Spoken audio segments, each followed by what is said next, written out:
যুক্তরাষ্ট্রে ভয়াবহ এক বোমা হামলার ছক কষেছিল ইসরায়েল। তবে হামলার দায় চাপানোর কথা ছিল ইরানের ওপর। এমনই এক বিস্ফোরক অভিযোগ তুলেছে ইরানের প্রভাবশালী সংবাদ মাধ্যম তেহরান টাইমস। সংবাদ মাধ্যমটির দাবি, এই হামলার লক্ষ্য ছিল শুধু ধ্বংস নয়, বরং যুক্তরাষ্ট্র ও ইরানকে সরাসরি যুদ্ধে জড়িয়ে ফেলা। তেহরান টাইমস জানায়, ইসরায়েলের পরিকল্পনা ছিল যুক্তরাষ্ট্রের অভ্যন্তরে একটি বড়সড় বিস্ফোরণ ঘটানো।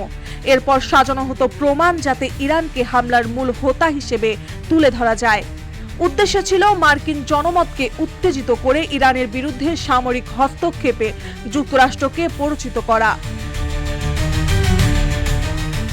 কিন্তু ষড়যন্ত্রের খবর আগে ভাগেই পেয়ে যায় তেহরান। RICL TMX, যুগের পর যুগ স্থাপনা থাকে মজবুত। সংবাদ মাধ্যমটি জানায়, ইরান তাদের এক বন্ধু রাষ্ট্র থেকে এ সংক্রান্ত ভয়ঙ্কর তথ্য হাতে পায়। এরপরই সক্রিয় হয়ে ওঠে তেহরানের গোয়েন্দারা।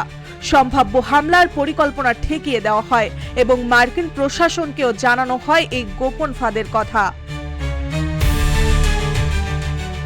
ঘটনার ঠিক কয়েকদিন পর গত 13 জুন ইসরায়েল বিনা উস্কানিতেই ইরানের সামরিক, পারমাণবিক ও বেসামরিক স্থাপনাগুলোতে বিমান হামলা চালায়। শুরু হয় রক্তাক্ত সংঘর্ষ, যা পরবর্তী 12 দিনে রূপ নেয় সরাসরি যুদ্ধের।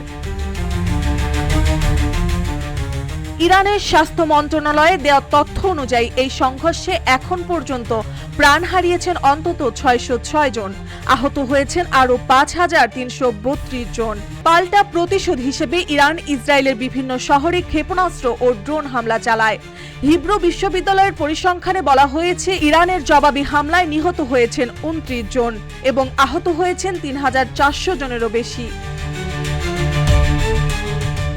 এই যুদ্ধের মধ্যেই পাকিস্তান প্রকাশ্য ইরানকে সমর্থন জানায়। তবে শেষ পর্যন্ত যুক্তরাষ্ট্রের মধ্যস্থতায় 24 জুন থেকে যুদ্ধ বন্ধ হয়।